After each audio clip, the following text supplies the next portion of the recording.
how to rotate and move the camera in Roblox. So hey guys, welcome to this tutorial. In this tutorial I'll be guiding you through the steps on how you can move the camera in your Roblox and rotate that as well. So in order to start, the first thing that we have done is simply open up our Roblox, and then we are going to launch any instance of any particular game. So let's say I am choosing this particular game in order to demonstrate. So let us enter the game lobby, and then I will show you how you can do this.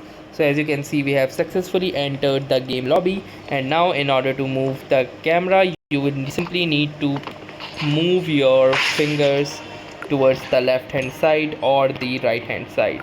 So as you can see here, we are easily able to move the camera like this, and in order to move it towards top and bottom, you can simply have this particular motion, and your camera will move according to your finger. So if you will swipe towards right, it will rotate towards left, and also the vice versa, and same for the vertical aspect as well.